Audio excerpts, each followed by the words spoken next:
Откако ќе заврши бербата на овошките, производителите треба да превземат одредени активности, односно да направат преглед на целиот насад, советуваат агрономите. После бербата, овошните растенија се уште се во фаза на вегетација и можат да бидат нападнати од голем број вирусни заболувања.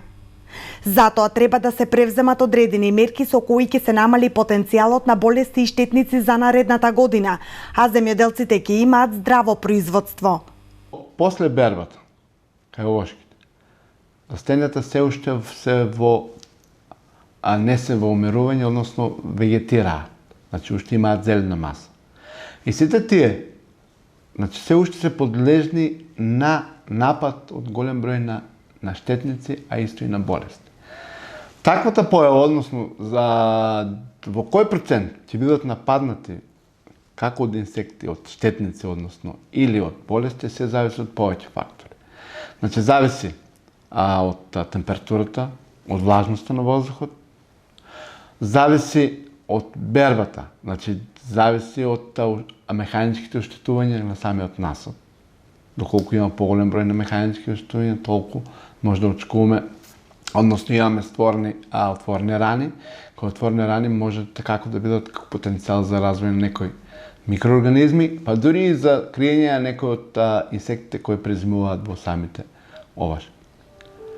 Значи, за тоа е потребно после бербата да се изврши еден преглед, мониторинг на насадот, на овошните насади, да се утврди состојбата, во каква состојба и на тој начин да се процени и верувам дека секој да има потреба да се извршат некои хемиски третмани. Како значајни активности за здраво и квалитетно производство, агрономите препорачуваат и зимско третирање на овошките. Оваа мерка треба да се применува кон средината на декември или јануари. Во постбербените активности се и зимските третирање на овошките. Значи, со зимското третирање, со маслени формулации, со мешавина со некои фунгициди, препарати на база на бакар и некои од инсекцидите кои најчесто тоа се контактни инсекциди. Се третираат овошките во текот на декември, јануар, тогаш е најпоголем момент за третирање и сепак е потребно да има температурата, да не е негативна температурата на воздухот да биде барем над 5 степени.